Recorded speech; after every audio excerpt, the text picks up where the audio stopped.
I started on a night shift. So the night shift, obviously you would start at like 5 p.m. and you would go the full 8-hour shift. The people who worked the night shift were a little bit different than people that work the day shift. So I noticed that there were just different personalities that tended to have that job. I noticed that there was a different energy to working with that group.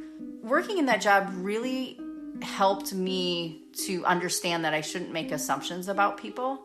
And I think that's so important because a lot of times organizations, when they're trying to provide benefits or resources to employees, they provide what they think that person's going to want. And through working with these workers, I began to realize, like, no, we don't always get it right. They're very different than what we might assume. In a corporate world where all employees have great leaders with no egos that create fun cultures where people can do their best work, the employees and companies thrive while doing great things for the customers, themselves, and each other. Well, we know that rarely happens. I'm Jeff Palacio. I have been a leader for over 40 years for every t-shirt size company, from small 16 employees to extra large over 1 million. Please join me while I interview outstanding leaders that will share stories of great leadership and not so great. It will help you become a better leader while poking fun about all the crazy shit that happens in corporate America.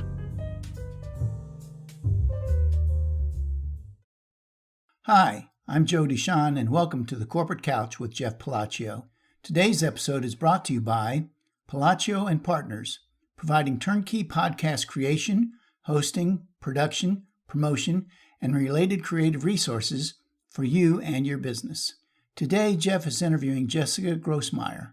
Jessica is an organizational strategist, a researcher, and author of 2 books on workplace well-being and human thriving.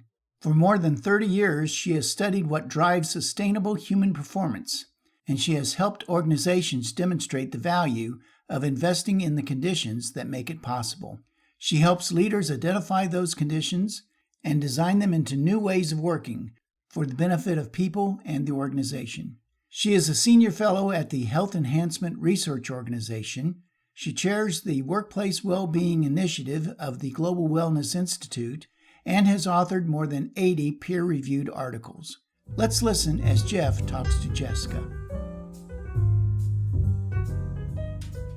Jessica, welcome to the Corporate Couch this morning.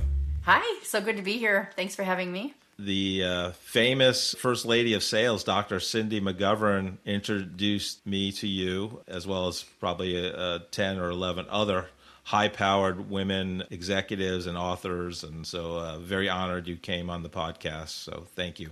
Yeah, thank you. It's a really great group of women. It's an authoress group, and I love it because we all come together to support one another in the hard work of publishing and releasing a book and making impact with it. So great group of people. Very excited to talk to you and your career journey and leadership wisdom and how to support thriving in the workplace and workplace well-being, all topics near and dear to my heart. But let's start with a fun question. What thing that people know you even fairly well would surprise them about you, Jess?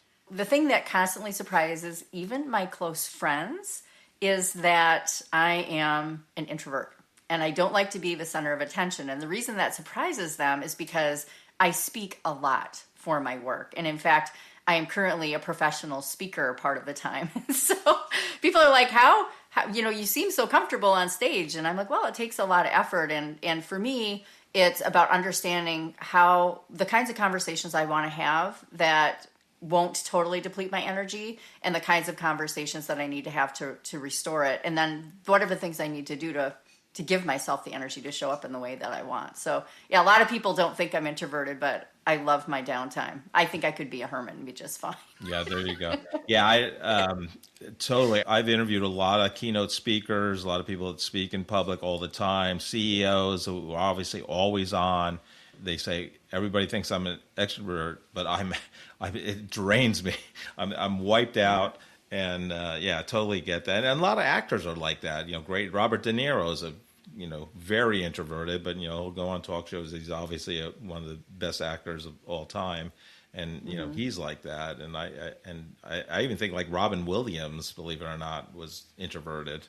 It's just that's very hard to believe, but Yeah, it I is. think he was. So, Jessica, where did you grow up, and what was fun for you growing up? I grew up in a small town in central Wisconsin called Chippewa Falls, Wisconsin. For people who aren't sure what Chippewa Falls is known for, it's only about 50,000 people. It might even be less than that now. I know what it's known for. Oh, what do you know that it's known for? Leinenkugel beer. Of course, yes. Leinenkugel's. My husband's fourth grade teacher was Mrs. Leinenkugel. Wow. Love that. If you ever have a chance to pass through, they still have the historic brewery there. You can do a tour. It's really beautiful spot. But yeah, they're also known for Cray computers. They're known for Mason Shoe. Actually, they've got a lot of high tech going on because of Cray.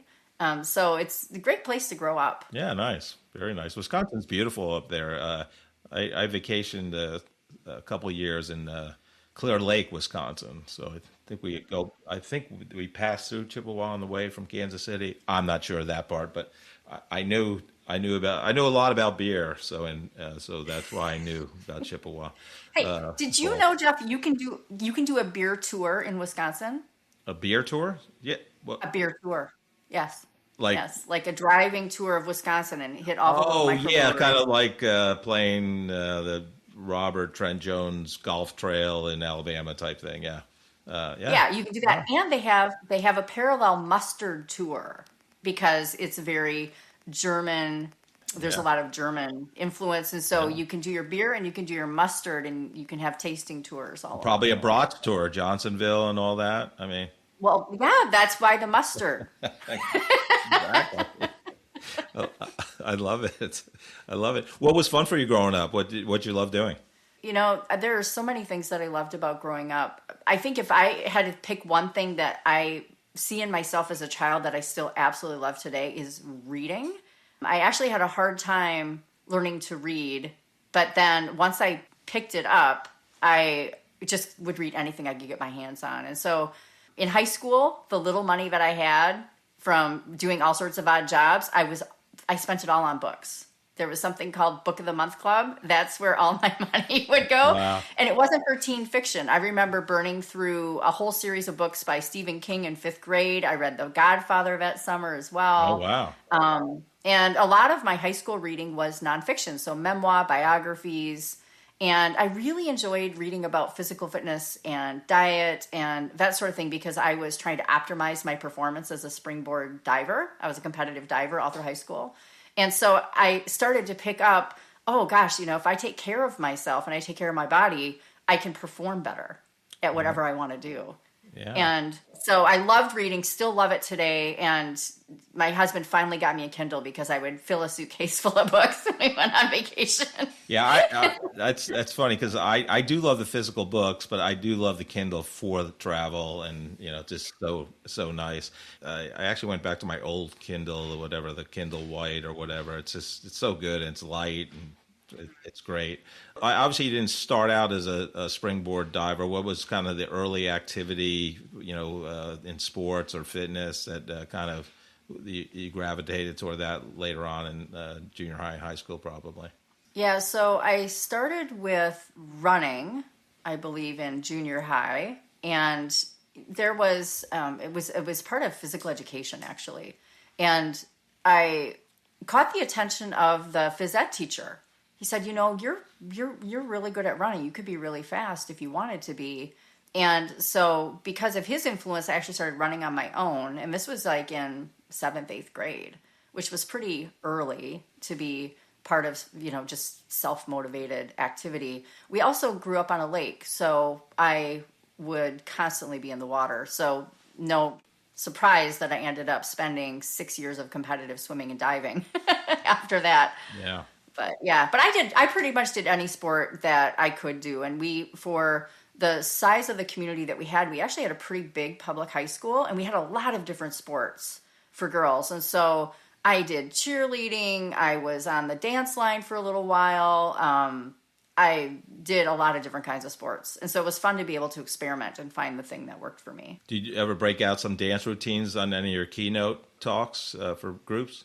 A friend of mine does. I am not a dancer. As I said, I actually don't like being in the limelight. Right. And so dancing on a stage, not terribly fond of that. But I will say the way my husband first met me was in 8th grade. We had a talent show. And one of the things my twin sister and I loved to do with my younger sister is we would do these dance routines to whatever music was playing on the radio. We would do interpretive dance to whatever was playing, and then we would judge each other and say, well, what did we do? What did we think of that?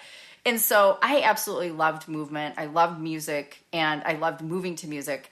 And so when the 8th grade talent show came up, my twin sister and I hashed this plan. Let's create a choreographed routine to one of our favorite songs. And so we performed it together on stage. And my sister's the opposite of me. She absolutely loves to be in the limelight. She loves facilitating. She loves training others. So she got me roped into this, but we did it together. And that's how I met my husband. Wow. For the first time as he saw me performing this dance routine. Wow. Did you start dating immediately, or did it take a while? No. So he was aware of me at that point, and it was memorable because, we're twins and we're doing this crazy dance number. But it wasn't until I started competitive diving and we had a boys versus the girls meet at the end of our season, the start of the guys season, and he was a springboard diver. Oh, and I remember seeing him and I was like, oh, he's kind of cute, right? So he caught my attention, but get this, we didn't actually connect until probably 6 or 8 months later. Turns out he and my twin sister had a lunch period together, and they always ended up talking. So one day he sits down next to me at my lunch hour, which was a different one because we had 2 lunch periods. It was the different one, and he thought I was my sister. And so he sat down next to me, not realizing that my sister had a twin. And he started talking to me, and I was like, no, you think I'm my sister. That's not what's going on here. And so that was the real time we first met. And then after that, we ended up connecting. That's funny. Did he ever date your sister, though? Let's get that on the table. No, thankfully she was in a relationship with somebody else when they met. Good. Because I think they would have. I think they would have if she wasn't already with somebody. But it's an interesting story. That's funny. Some of my guests have aspirations as a 12-year-old. Some do not. But at 12 years old, did you ever say, "Oh, when I grow up, I want to do this. I want to be this"? I don't think so. The only memory I have of ever really becoming interested in something that influenced me later was my mom put us in this sports camp when we were, I don't know, maybe 4th or 5th grade. And she would drop us off every day. It was a day camp. She'd drop us off, and then the whole day was experiencing different kinds of sport. It was intended to introduce kids to movement. And I remember one of the segments was aerobics, right? So this is the 80s. So picture Jane Fonda, right? That kind of workout. Sure. Olivia Newton-John, let's get physical. There you go. Yeah, that was the situation. And so we did, that was one of the activities that we did that day. And I was like, someday this is what I'm going to do. Now, I forgot all about that until decades and decades later. I remembered this story. But that was sort of the first indication that I would somehow end up doing what I do for a living. But then I forgot all about that. And as a kid, I remember writing a paper in high school about what do you want to be when you grow up? And I couldn't figure out what I wanted to be, but I knew what I didn't want to do. And one was being a teacher, one was being a nurse, and one was being, I think, a secretary. I don't know why I picked those 3 things. I was like, I knew what I don't want to do, but I'm not sure what I want to do. Yeah. I think it was part of understanding something about myself.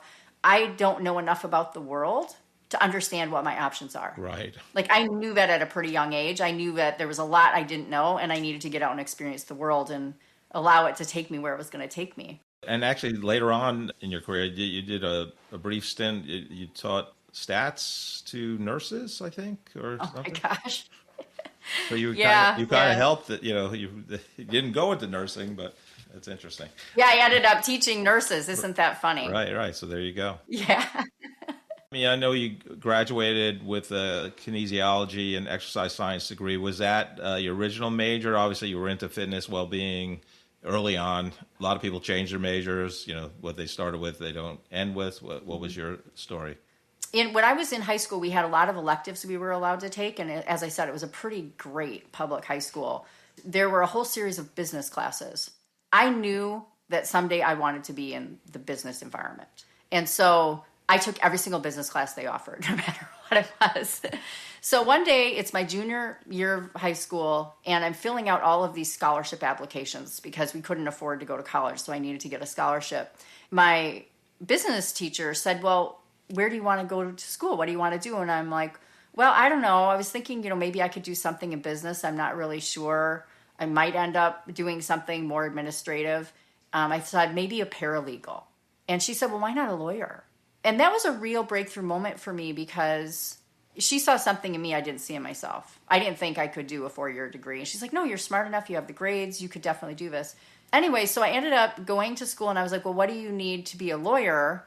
And so I ended up going to poli-sci, political science. Okay. For a whole year, all I did was political science classes. I realized by the end of that year that I could not do politics well. It's just not my field. And so I was looking around for something else to do.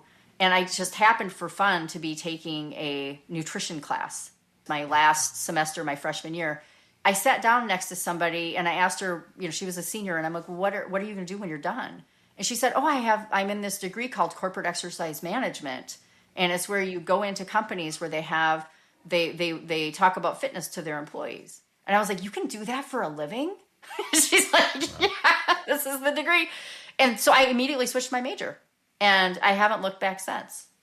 I've been involved in corporate well-being types of work ever since then. Yeah. Was there a role model for you growing up to be kind of, self-aware, in terms of your, fitness, whether that's, probably started out just physical in terms of sports and all that, but or somebody you admired, or how did you think you had the passion to really build a whole career on it?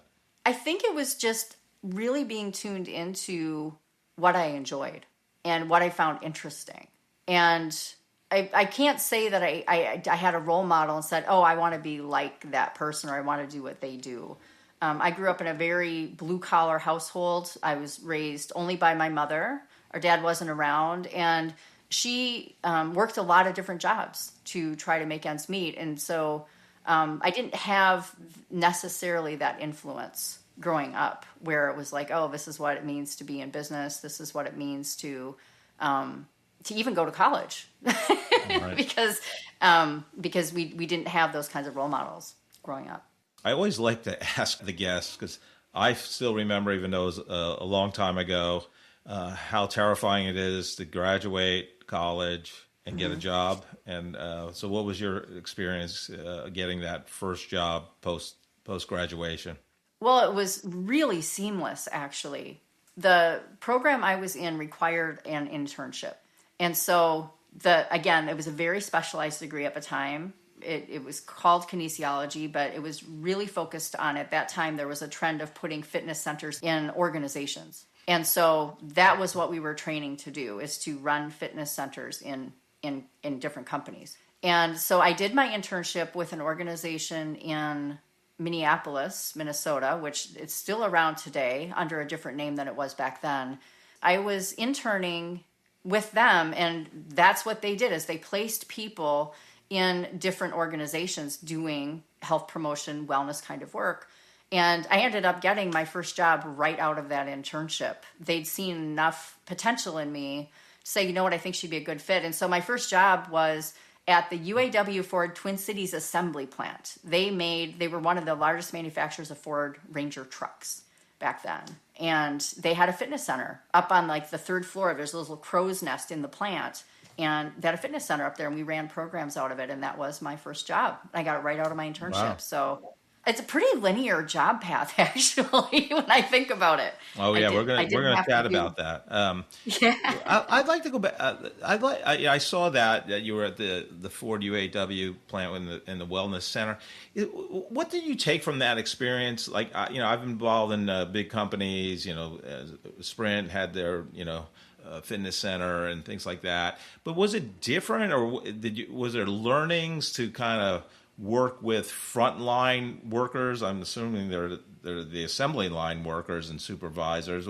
Did you take anything from that in terms of your thinking, in terms of helping companies in their wellness journey?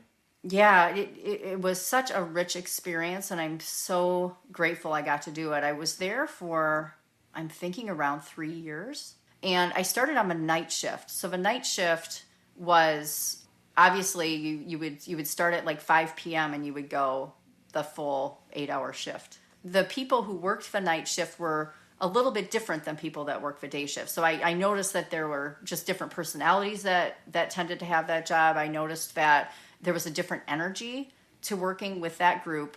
And then later I ended up working with the day shift workers. And I love that I had both experiences. Working in that job really helped me to understand that I shouldn't make assumptions about people. And I think that's so important because a lot of times organizations, when they're trying to provide benefits or resources to employees, they provide what they think that person's going to want. And through working with these workers, I began to realize, like, no, we don't always get it right. They're very different than what we might assume. There was this one guy that would come up every night, and he would do a variety of different stretching exercises and strength exercises because he was a competitive softball player for the UAW Ford softball team. And he took it very seriously. So he would come up and do his training and whatnot. And we got to talking because he was up there every night. I realized that he had a PhD in psychology and that he also owned several homes. And I was like, well, this is interesting. Tell me more. And he said, well, I'll do this for 30 years, and then he'll retire. And he said, but while I'm doing that, I want to explore other things that I could do after I retire from this job. And he was really interested in why people act the way they do and why they think the way they do. And so he was using the tuition benefit that UAW Ford provided to take psychology classes. And he had an advanced degree in psychology. And then he also was investing in real estate because he had the money to do that. So he was really thinking about, what am I going to do to sustain my family and my livelihood once this is done? And I just really appreciated, like, oh, I never would have thought that about, an evening shift factory worker, because they come in they're in their coveralls and they're doing their thing. And sometimes they can be a little gruff and rough around the edges. And then it's like, well, no, these are, you don't always know the full story. Yeah. So you got to ask the right questions. After that, I saw you went to another center. In researching you in our intro call, you talk about workplace spirituality, which I don't know if I've ever seen those two words put together. So I'm very curious about that. But talk about your experience at, I think it was the MASH, the Center for Balance and Fitness, and maybe how maybe that impacted even talking about workplace spirituality. Yeah, so the Marsh is no longer around in the form that it was, but it was an East meet West and one of the most state-of-art whole health facilities I've ever seen. And they would have classes like, I don't even know how to describe some of these, non-impact aerobics and something called Watsu, which was like yoga in the water combined with massage therapy. It was really bizarre. They had a meditation pool, it looked like. What's that? It looked like they had a meditation pool that was warmer than the lap pool or something like that. Yeah, and because I was so into water as a competitive springboard diver and swimmer, I ended up teaching water aerobics. That was one of the things I became very good at. While I was in college, I started doing the aqua aerobics program. So when I moved to the Twin Cities, I thought, how can I get a job in the best state-of-the-art facility available so that I have access to the facility? And the Marsh was that. And so I ended up doing a lot of classes in water. And so we would incorporate Tai Chi and ballet into the meditation pool. We would do a lot of meditation types activities in the pool, as well as the really hardcore aerobics stuff in the pool. And I still miss that place. Yeah. It was really quite something. But one of the things I loved is they would constantly bring in lecturers from all over the world. Andrew Weil was one of them. He is somebody who's really well known for bringing Eastern spirituality and wisdom traditions into how we approach our health and fitness in the United States. And he was one of the speakers there. So I had exposure to a lot of different types of spiritual traditions just by being part of the Marsh staff there. I took advantage of all of it. And so I also was raised with a very strong faith tradition. And there was, there were some religious practices as part of it. But you asked earlier about kind of what were my role models to being so self-aware. And it was really my faith tradition. One of the things that I learned from my grandparents growing up was how to pray. When I would experience times of challenge growing up, I began to realize if I went out for a walk and I prayed while I walked, that I would come back and I'd feel more grounded and centered and like I knew what the right next step was. And so I've always had that interest growing up. Now, going into corporate America, I didn't feel like I could pursue that. It wasn't until my sabbatical in 2021 that I said, you know what, I'm going to take a year and I'm going to spend some time digging into anything I can find that would combine the influence of spirituality with all of the work I've been doing. And that's where I discovered the searchable research term workplace spirituality. I was mucking around in the research databases and I finally put those two things together and I uncovered thousands of articles just on that topic. Right. And that's what my current work is all based around, is that love that I had for understanding and appreciating deep wisdom traditions and how that could support our well-being in a different way than the typical food, fitness, hydration and sleep, which everybody talks about. Right. That there's this whole other dimension of well-being that we haven't been talking about. I'm really wishing I had followed my interests earlier because the research has been around for a long time. Yeah. It took me a while to find it. I'd love your definition on workplace spirituality. I think some listeners would think, we got incense burning and things like that. And, we're in a dark room, with our, cross-legged and things like that. But talk about, what is it? When I look across all of the different ways that researchers define workplace spirituality, and when I look across how other people talk about it, there are really three levels of connection that are being talked about when they talk about spiritual practices. They're talking about what are the things that help you connect more deeply to yourself. Now, those can be your beliefs, your values, your purpose, the things you're good at and knowing that about yourself. It can be connected to other people, and that's where community, relationships, belonging comes in. And then it can be a deeper connection to something bigger than yourself, which is transcendence. That's the definition of transcendence, the connection to something bigger than yourself. And that can be to a cause. It can be to a group of people. It could be a connection to some aspect of the divine. It could be any of those things, to nature. And so spiritual practices help us to connect at one of those three or all three of those levels. And when you think about, for example, how this shows up in the workplace, think about volunteerism programs. A lot of companies have them, usually as part of corporate sustainability initiatives. When you think about people who really get into volunteering, what does it help them do? It connects to something they care about, their purpose, and their values oftentimes. It helps them to connect to other people who care about those same things, and you help to build community. You understand what you might be good at, which is also an understanding of yourself, and it helps you to connect to service, getting outside of yourself and giving to other people. And so volunteerism is one way you touch on all three levels of connection. Yeah, like I said, it's so interesting, and I know we're going to talk about kind of the state of corporate America and things like that. But let's go back to something earlier that you said that your career does look linear, but in our conversation, you said that you've taken some intentional leaps, and so if you look back at your career and the leaps you took, which leap changed you the most? I think the one that's probably the biggest pivot was the one I did in 2021, where at that point I'd been working for 25 years in workplace well-being, and it was largely conducting research to help others understand how do we do this more effectively. And so I started out as a practitioner, became a researcher after my master's program.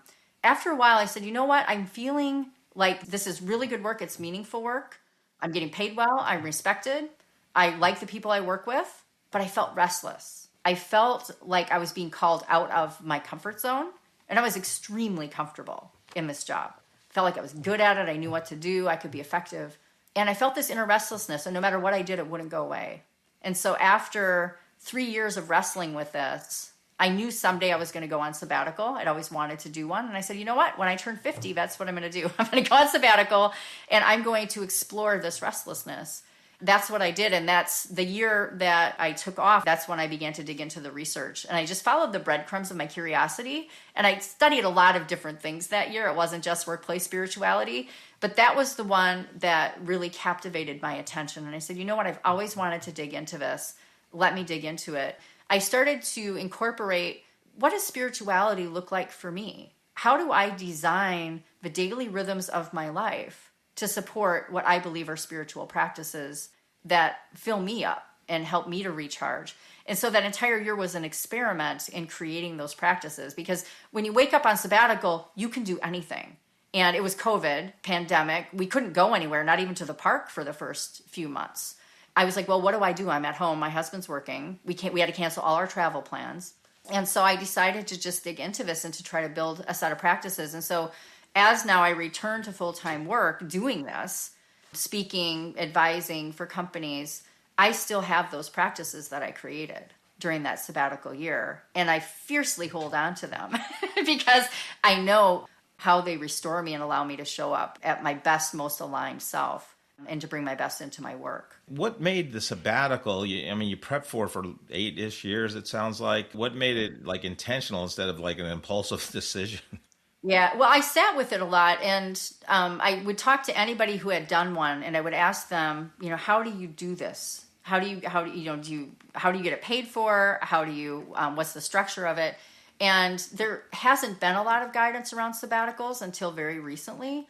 A lot of people who do them there's part of an academic program, and you're expected to pursue some area of research that's usually grant funded, or the organization pays you while you're on sabbatical.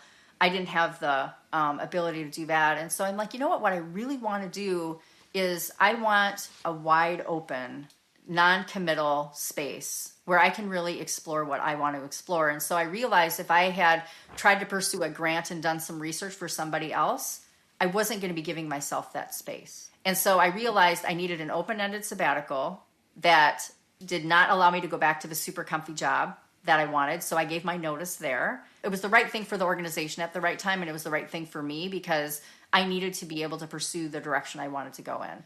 And then we just started to save a lot of money for that so that we could cover the income loss from going on sabbatical. And so I created my way to do it. And it wasn't until probably February of 2020, before COVID happened, I was on retreat with a friend. And at the end of the retreat, we had to write something down. What do you feel called to? And what I realized at that retreat is there's not going to be a perfect path for this, but I just need to do it. I need to just take the leap and trust that it's all going to be okay. And so that next Monday, I went home and talked to my husband about it. And I just said, what would you think about if in 10 months I was done with my job? And he said, absolutely, we've prepared, let's do it. And so I called my boss on Monday and I said, I'm giving you 10 months notice. I'm done at the end of the year. Let's work to get the right person onboarded for my job and whatnot. So I really did clear myself a runway. Not everybody can do that. Some people are voluntarily put into sabbatical mode yes. when they're released from a company. And that's still an opportunity where you can create what you do with that time. Are you drowning in boring corporate communications? Palacio and Partners is here to rescue you. We transform internal podcasts from snooze fest to must-listen content that actually connects your team and strengthens your culture. Imagine podcast episodes that make your employees laugh while staying informed. Our founder, Jeff Palacio, doesn't just create podcasts. He creates conversations that break through the noise. Whether you're a growing startup or a massive corporation, we turn your company's story into audio gold. Leadership becomes human. Remote teams feel connected. Your message cuts through the clutter. Palacio and Partners, where corporate communications gets a fun makeover. Let's make your podcast work harder than your email inbox ever could. Jeff is happy to share his insights on podcasting with you. You can contact him via LinkedIn or schedule a Zoom call via the link in the episode description.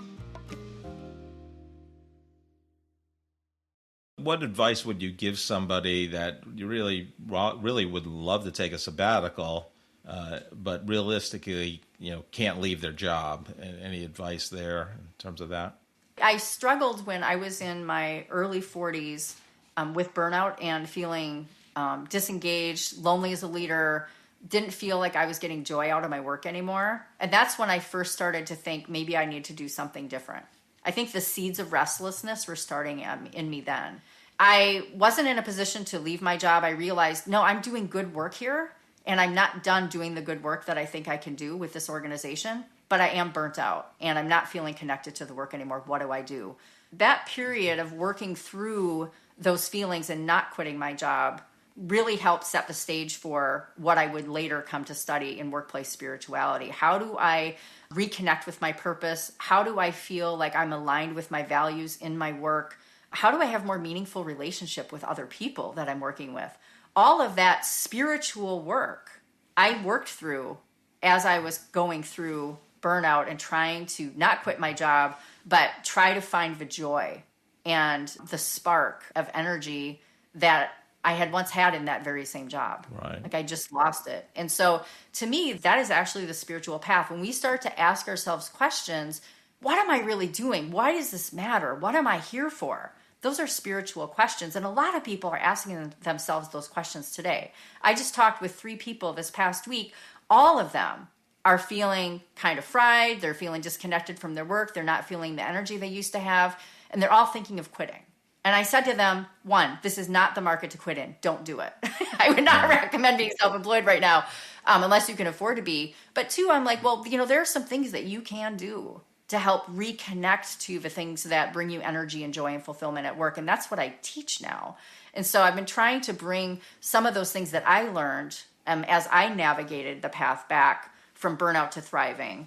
I try to teach that to other people because it is possible for us to work through some very challenging feelings and not quit our jobs. Yeah. For some people, they do need to because it's a toxic work environment or the work is just so far misaligned from who they are as a person that they can't do it anymore. But for most people, there are things that they can do to work their way through those feelings. Yeah. What was the difference, Jessica, in terms of like you studied burnout as part of, your research and what you do? And then you obviously experienced it also. What did the personal experience of burnout teach you that the research couldn't or wouldn't, you couldn't find? A lot of the way corporations are dealing with burnout, they're still putting the burden of responsibility on the individual and not thinking enough about what can we do as a system to support the person who might be experiencing burnout. I think it starts, first of all, with can you talk about that? Can you talk about what burnout is, what causes it, what drives it? So many organizations are afraid to do that, I think, because if you look at the burnout literature, it is not an individual problem, it is a system problem. It's, you've got too much demand, not enough resource. And so somehow you have to balance that. A lot of organizations don't want to do that. The easy button is, send them to EAP, give them a little bit of a leave of absence, or give them a meditation app. They're not really willing to work with the employee and understand how to work with them. As I look back to what helped me navigate through that, I did a lot of things as an individual, but I also had the support of my organization. Remember, we weren't talking about burnout back then as an organization, which would have been helpful. So I didn't even know what I was experiencing or why. I thought it was something wrong with me, that I was feeling this way. As I look back at it now, one of the things that I did is I took a lot of time and I started to really reflect on what about my job is draining my energy? What feels so sucky that I wake up and I'm complaining about it and I want to quit? And I started to just pay attention to what were the things I was complaining about. And I started to journal about that. And then I would start to say, well, it's not all bad. What do I love about this job? What's still good about it? What do I enjoy? And I started to look, I call it joy spotting. I started to look for what are those moments of joy or energy that I would get during the day. And I started to notice those patterns. And then after a while, I was like, you know what? Everything about my job doesn't suck. It's really these aspects of it that do. And so armed with that knowledge, I was able to work with my leadership and say, here's some things I'm not particularly gifted at. I really don't want to do. And I'm working 60 to 80 hours a week, which is not sustainable. How can we carve this part of the job out and equip and train somebody else to take those responsibilities, which is actually really good for the organization because we can have somebody who's really gifted in those areas who wants to do that kind of work. And it's an opportunity for them. It frees me up. I'm going to have better energy. It was really a win for everybody. It took some time, about 6 months, but I was able to negotiate getting a promotion for one of my team members. She was ready to step into responsibility. She took on something beautifully that I hated and did an amazing job, so much better a job than I could have done at it. And it freed me up to do the things that I really, really wanted to do. And so it does take some time to do this, and we have to be willing to work with our organizations. Thankfully, I had a leadership team that was willing to work with me. Not everybody does. Right. And that's where sometimes you have to say, you know what, I've tried, I've made the effort, they're not listening to me, I need to leave. Right. But oftentimes they will. I mean, if you're a star performer, they don't want to lose you. Yeah. Yeah, something you said earlier, and I've never heard it put this way, but it's a balance of demand and resources, but in how corporations put the onus of well-being and burnout on the employee. But part of it is, like, with all the reductions in force and budget cuts and things like that, they increase the demand on their own because they let go of people, and guess what? Somebody has to do the work they were doing, and somebody gets piled on, right? They had their own job, and now they got to do Joe's job because Joe has, no longer with the company. So it's very interesting, and I totally agree. That you have to have a senior, leadership team, executive team that's very progressive in their thinking to even, understand the implications of what they're doing. So I don't know if you have any thoughts in that, and in terms of, what should leaders of companies be thinking about in terms of what's the cost to employees on big corporate transitions? There's so much research on this. Honestly, the University of Michigan Center for Positive Organizations, they've been studying this. How do you handle layoffs before the layoff, during the layoff, after the layoff, in the way that doesn't kill your culture, that doesn't incite cynicism and a lack of morale in people? Like, what can leadership do? And there are plenty of things that organizations can do. And part of it is to be honest with people about the real reasons for, like, they shouldn't wake up on a Monday morning and realize the company's in trouble. Employees should be aware that we're needing to cut back, we need to change some things. And a lot of times organizations aren't really communicating with people about the reasons underneath their decisions. They just make these knee-jerk decisions and don't tell anybody what they're doing. I think people can be trusted to understand, look, this is where the organization's, struggling right now. These are our challenges, and not paint this super rosy picture when the company really is in trouble, and saying, let's work together to figure out how we're going to do this. These are our ideas. What are your ideas? Not enough organizations do that.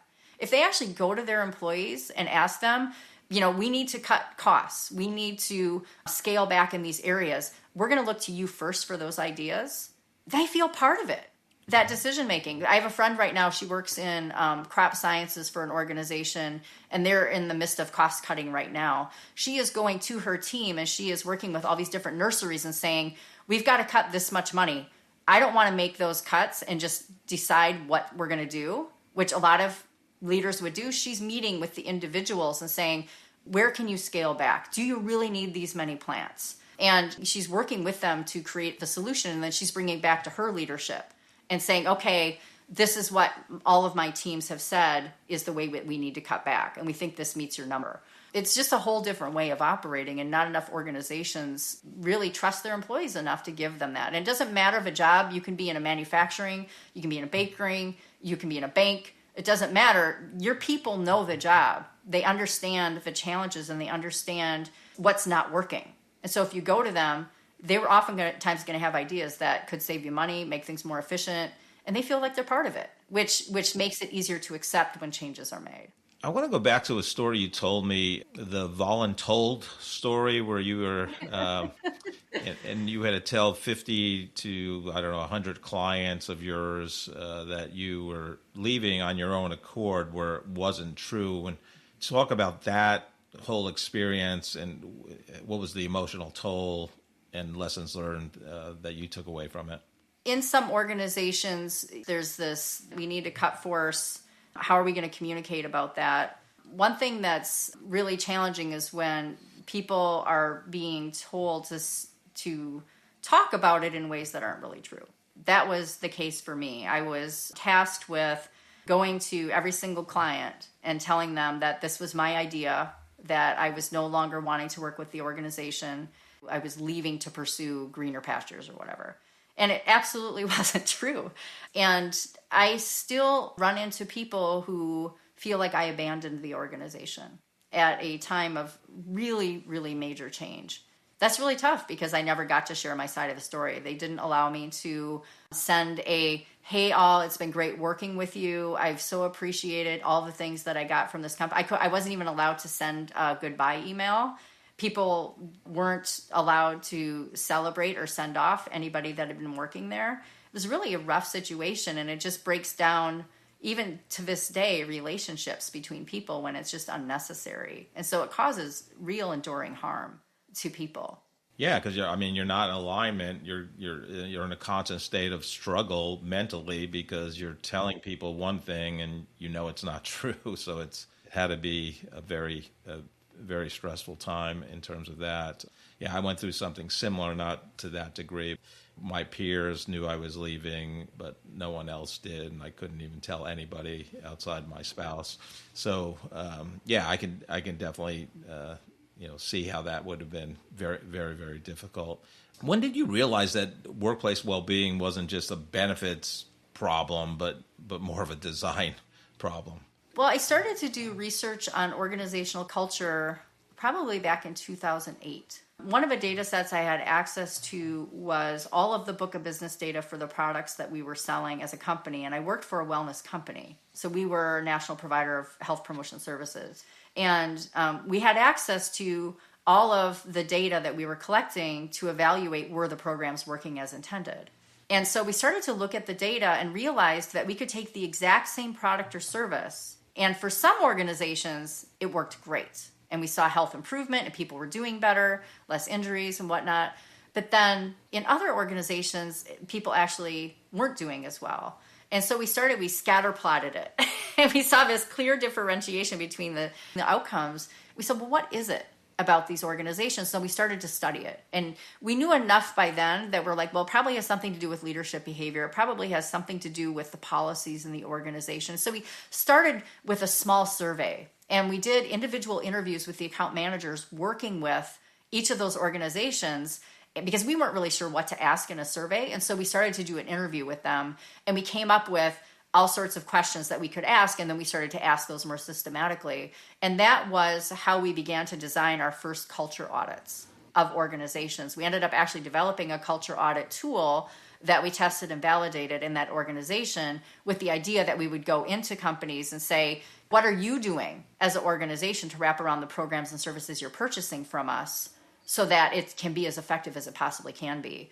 I continued to do that research, and the last big research study that I led before I went on sabbatical actually put more data around that. We had data from a variety of different organizations with a variety of different health promotion programs, and programs was part of it.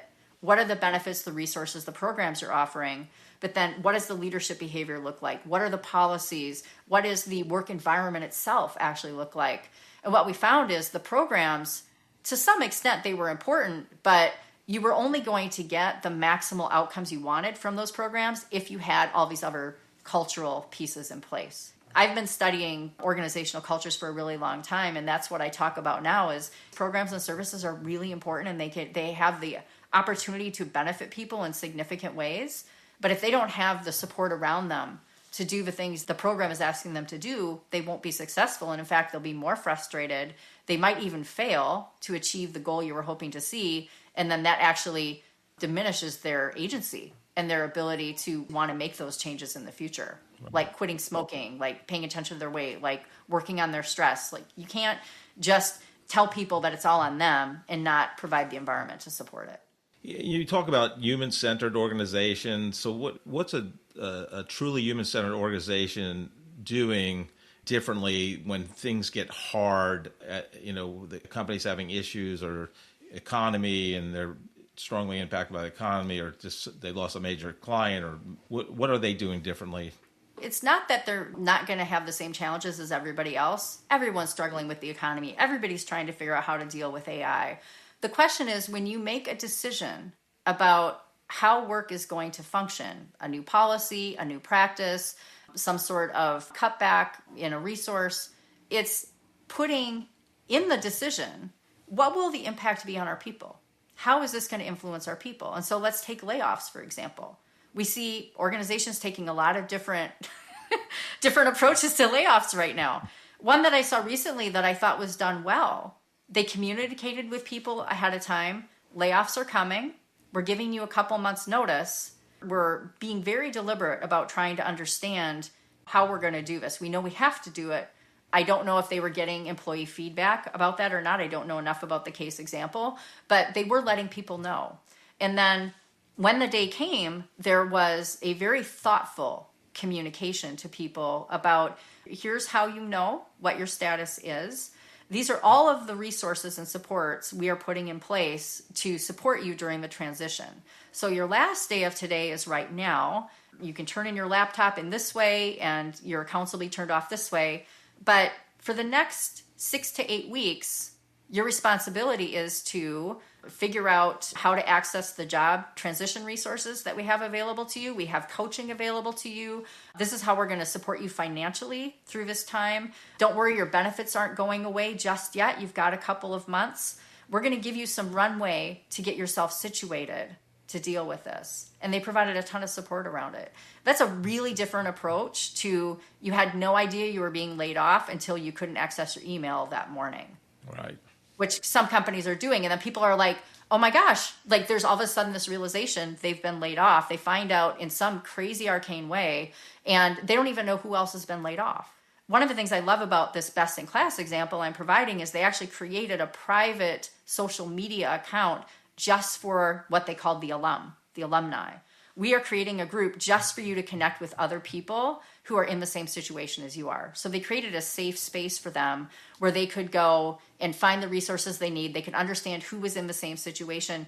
There are so many people I know after layoffs, they only find out by going to their social media platforms and trying to figure out, I'm going to look at everybody else's posts and see if I can find anybody else that's in the same situation I'm in. Who's still there? Who isn't there? What's the story? I mean, that's just not the right way to do things. And so human-centered work design starts with taking every single decision you're making and putting a lens on, what about the human? How are they going to feel about this? Is this going to engender trust? How are people going to feel at the end of this, right? Some people are going to be influenced. Other people are going to be influenced in another way. For those who stay around, what's the influence on morale? What's the impact going to be on their productivity? They're just as damaged psychologically when they're the survivor left at the company. Sure, 100%. We chatted about this. We're recording here in June 2026. In March of this year, 30,000 Oracle employees woke up to a 6 a.m. email that said they were effective immediately no longer with the company. Please provide your personal email address on the link below. Signed Oracle Senior Management. I mean, like, what... we probably can talk an hour or two on this topic, but what? How can you be that like impersonal and unempathetic as a leadership team to even consider an email like that? I just love your thoughts on it. Yeah, and you mentioned a really important word, empathy. Communications are communications, and so there's a message we need to communicate. There is an empathetic way to communicate it, one that understands the psychological impact of what you're trying to convey. And then there is the impersonal, this is the way we have to do things. I don't know if it's that some companies feel like, well, we can't allow ourselves to express feeling because that seems soft. It seems vulnerable, which is pretty ridiculous when you think about it. It's like, it's just understanding, look, we know this is going to be challenging. Here's how we're going to help you with that. Acknowledging that this is a tough moment. I think that makes a big difference in a human-centered approach, is acknowledging the toughness of it.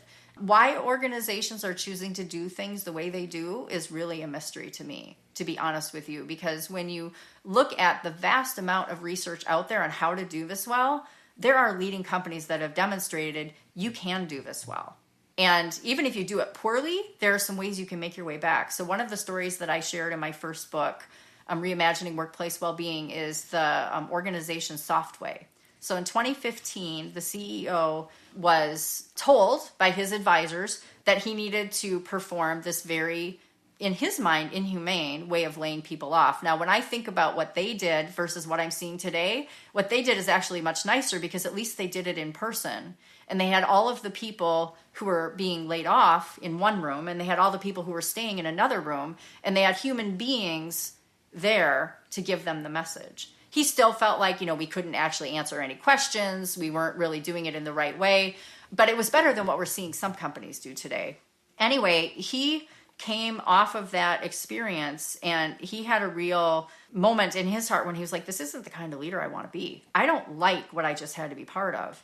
And so he decided he was going to do things differently going forward. He went back to the company and he got everybody back in a room and he said, this is not the company I want to rebuild. I want to rebuild a company where humans matter. I want to rebuild a company where we take care of each other. The name of his book is Love is a Business Strategy. Yeah. He said, I want us to actually run a company that demonstrates we have real care for each other. I don't know how we're going to get there. We haven't been running that way, but let's figure it out together. Who's with me? Now, most of his advisors left and his board. They wanted nothing to do with that, but they did. They rebuilt their company. Within 3 years, they had articulated a set of values that they said, these aren't just values on a wall. This is how we're going to run our company. And every single decision we make as a company is going to be run through the lens of these values: trust and honesty and vulnerability and forgiveness. Like, they articulated what their values were going to be. And then they said, well, how do our policies align with that? And when they would come up with a policy that didn't align with that value, they would say, oh, we need to do something. Or a business practice that we're using, oh, this doesn't align with this value of trust. How can we change things? And so they ended up reorganizing how they did business. And it was enough that they were able to get back to the black when they couldn't even make payroll in 2015. And they were doing so well financially that other customers were coming to them and saying, how did you do what you just did? Can you teach us? They now have a whole training program set up to teach other companies how to do what they did. Which became a profit center, a revenue center, which is great. They created a whole new product line out of it. And helping companies be human, right? So there you go. Yeah, I mean, I love that example. I applaud that CEO. Because what Oracle basically did is that, their leadership said, I don't give a shit. I mean, bottom line. And here's the thing, the million, well, I don't know, not millions, but, 50,000, 80,000, whatever Oracle employee size is, if you're a survivor, you're thinking, do I want to work for a company like this? You've got to be losing some talent there, right? I mean, the people that realize, like, I don't want to work here are probably really the high performers saying, look, if they just did this to my friends in this manner, do I want to be associated? Do I want to have that on my LinkedIn and resume? I don't know. It's an interesting, like I said, we can talk hours about it, probably. Jessica, I love your article in your Substack about your Puerto Vallarta experience in, I think it was February of this year, 2026. But and how you worked into your, I think your latest book, Well at Work, kind of everyday things you can do to help people in terms of burnout and all that. But talk about your experience. And I know you said you didn't, I'm not one of those people that say, oh, I'm on vacation, post beach pictures and, Mai Tais and margaritas. But I love the kind of the practicality of that article. Yeah. So for those who weren't following the news in February, we woke up one morning and the streets were littered with cars on fire. It was a coordinated attack to try to shut down really the city, and they were successful. We weren't really sure what was going on, and you really couldn't get any news. And we just saw that there were these cars burning outside the building, and we were trying to figure out what to do. My husband he was just watching the cars burn, and he's like, okay, there's a gas station here. We were up on the 10th floor, so we were in a pretty relatively safe space to kind of look down and all this happening. And he was just monitoring the situation to make sure that the gas station across the street didn't catch on fire, because then we would need to evacuate. So he was monitoring that situation. And I was like, well, what can I do? We had already packed. We'd been planning to leave that day. And I just took a few deep breaths and I decided to journal. And I just sat down on the floor, took my journal out of my bag, and just started to process. This is what's going on. What can we do? And, I penned a prayer for wisdom and discernment in that moment. And after just a couple of minutes, I was like, we need to be prepared to probably go if we need to go. And so we started to pack up. I said, honey, let's be, in case that gas station does start on fire, let's prepare go bags and take anything out we don't need out of our suitcases so that we can be prepared to flee if we need to. And so we packed our go bags, and then he continued to monitor. I actually called my mom. I said, Mom, just want to let you know, this is what's going on. You're probably going to see some crazy stuff on the news. I want you to know we're okay. And this is our plan. We'll stay in touch as we can. I said, in the meantime, I know you're going to be anxious and you're going to want something to do. I'm like, could you please contact your prayer network and have them pray for our safety, and that this would all be resolved, and that, it would be a blip and nothing more than that. I knew I needed to give my mom something to do. And so I did that, and it gave me a way to be connected with them. So I started like a group text to my core family members and just said, hey, this is what's going on. And it turned out to be a really good thing, because there was a lot of crazy news that was actually not real, that was being projected, and it gave them some assurance that we were okay and we were safe. It wasn't until I got back from that trip that I began to realize that if I hadn't been putting into place all of these spiritual practices of journaling, prayer, breath work, my daily yoga practice, that I wouldn't have likely had the tools and the groundedness to be able to make decisions effectively. As I look back on that day, which was really challenging, I didn't melt down. I didn't freak out. I felt very calm the whole day. And it was because of those practices that I had. I feel like we were able to override the emotional flood of the fearfulness and the uncertainty of what was going on. And we were able to make really smart decisions about how to keep ourselves safe and how to navigate what was going on in the moment. Yeah, I know from my own experience, I started meditating, I want to say, in 2017, and it's helped me immensely in terms of a lot of different things. So I totally understand that.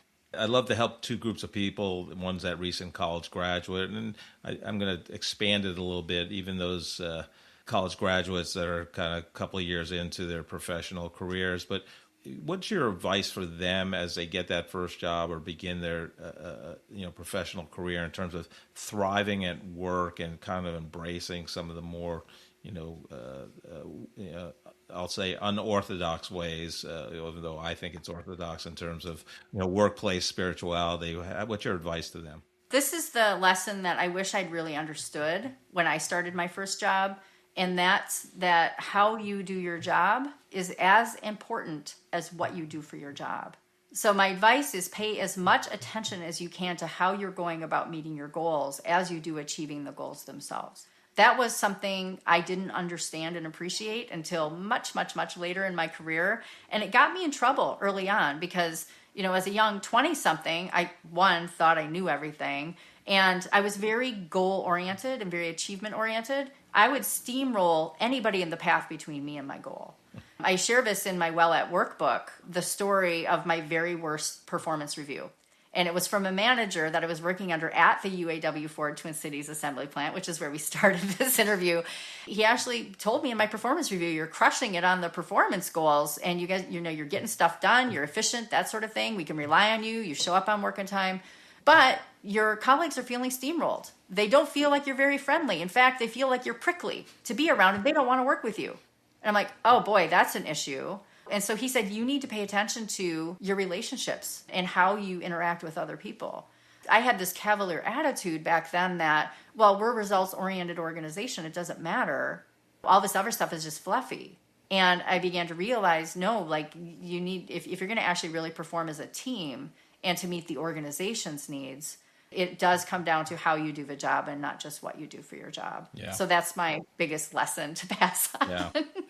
Yeah, I've worked at a lot of hard-charging startups in my career, so a lot of type A personalities, and I think sometimes you kind of emulate your manager's traits. But one quote I wish I had learned earlier in my career: if you have a choice between being right or being kind, choose kindness, right? Because it's not all about getting there, and you can still be nice and kind and still achieve goals, right? Absolutely. Yeah. So the second group is those who choose the leadership path or having a group of people that they're responsible for. They're a first-time manager. What advice do you have for them in terms of, maybe leading with empathy, or what's your advice to them? So a lot of people, when they first get into a managerial role, it's the company telling them, you're good at what you do. You have certain skills and gifts, and that may or may not be leadership. It might be you're really good at this job. Some organizations, the good ones, provide you training to help you understand how to be effective in that job. Many don't for frontline supervisors. I think the thing I would share with managers, and again, this goes back to more than 25 years ago when I was working at 3M, looking at the research around how organizations really thrive. The manager has so much influence on how the team experiences their work. In fact, it's the biggest driver of employee well-being. It can be the thing that makes or breaks how they feel about their job. And so you're responsible for that as a leader. 40 to 50% of the energy people have when they come back to work is going to be how you treated them the day before. It's going to be whether they dread going back to work on Monday or whether they're excited. It isn't just what they're doing for their job. It's how do we interact with each other at our job. And the manager sets the tone for that through what they role model, through the behaviors that they fiercely protect versus the ones that they allow and permit. And it has to do with what the manager says, this is how we're going to work together as a team. Think about this for a moment. If you go in as a manager and you understand this is how I want to show up, these are my values, kindness, you mentioned, and you are intentional about living those values out in your work, and you begin to, through conversations with your employees and one-on-ones, what matters to you? What do you care about? How do you want to show up? And you begin to create ways of working together that honor those values. As a win for everybody, for the organization, for the manager, for the team, for the individual. Yeah, I'm shocked at the number of organizations, both very large and obviously small, that do not train people. Just because you're a great individual contributor, most of those skills do not transfer into being a great leader. So I would say, you need to get out on your own, and whatever that is. I mean, there's so many ways to learn today. And the second part of that is, I've said this for a long time, most people leave managers, not companies. So exactly. Yeah. So, Jessica, thank you so much for coming on the Corporate Couch. Like I said, I could talk about this all day long. I'm glad that Dr. Cindy introduced us, and thank you for coming on the Corporate Couch. Yeah, thanks for having me. It's been fun. Jessica was so fun to talk to. I mean, she was very, not the typical kind of roller coaster career journey for the most part. I mean, not that she didn't have progression and all that, but very steady state. Very much straight as an arrow. Yeah. Career. Yeah. I mean, she had some fascinating things happen to her in terms of, her progression. But I love the story of, like, she had low expectations for herself occupation wise in high school, and I can't remember exactly how old she is, but she wanted to be a paralegal. The business teacher who was a mentor said, why paralegal? Why not a lawyer? You have talent. Mm-hmm. Yet another guest on the Corporate Couch too that can talk all day on stage. You do the editing, Joe, of the episodes, and she's very polished, but her energy must be managed. She's an introvert, another introvert who's great on stage, and a great speaker. Introverts of the world unite. There you go. That's taking over. Her. One of her early jobs was at the Ford plant. She worked the kind of off shift, so she was in there after like the 11 o'clock shift got through or something like that. And there was one guy that was always in there. He was on the Ford softball team and factory worker. And then, there weren't many people in there, so she got to know this guy, and he had a PhD. He had multiple investment properties, and kind of, hey, got the lesson early. Don't judge a book by its cover, right? Here's somebody you would not think would have a PhD and have investment properties and things like that. So I really enjoyed that story. Another example of somebody that was comfortable in his own skin and had a career path lined out for himself and was executing that plan. I'm big on spirituality, and she brings it to the workplace, and it's just very interesting, building a community at work where, there's meaning, connection, purpose, and having designed the work that way so people can thrive. I mean, that's the ultimate. We've said it many times on the podcast through us and as well as guests, like the best cultures are the ones when you leave the workday, whether that's physically out of an office or shutting down your computer and Slack for the night, you have energy to be the best person you can in every other aspect of your life. And I think that's what she was doing. And, she worked at that, meditation spa. It was like a holistic health spa, and it had Andrew Weil be speakers, and it did a lot of pool meditation and Tai Chi in the water, and, talk about East meets West in terms of philosophy. Amazing. And then planning the sabbatical, she took a sabbatical right before COVID, and then COVID hits, and the sabbatical turned out to be something different. And then that one story, I would love your thoughts on it, when she basically had to lie to clients, and it was like she had to tell over, like, I think it was 175 to 100 or over 100 clients, had to lie to them basically. I mean, what did you think about that one? Yeah, that's actually a point that I was going to make. When you're told that you have to tell a lie, and this was a case where it's not that she had plausible deniability that she was claiming. She actually had to physically say something where the exact opposite was true. I had something very similar to that happen to me. Not that I had to lie, but I was told essentially to deny knowing something that I did know, and I was told not to tell anybody I knew. And it was about an individual that was going to be fired. Actually, it was one of those cases where you need to quit before we fire you. It's one of those kind of deals.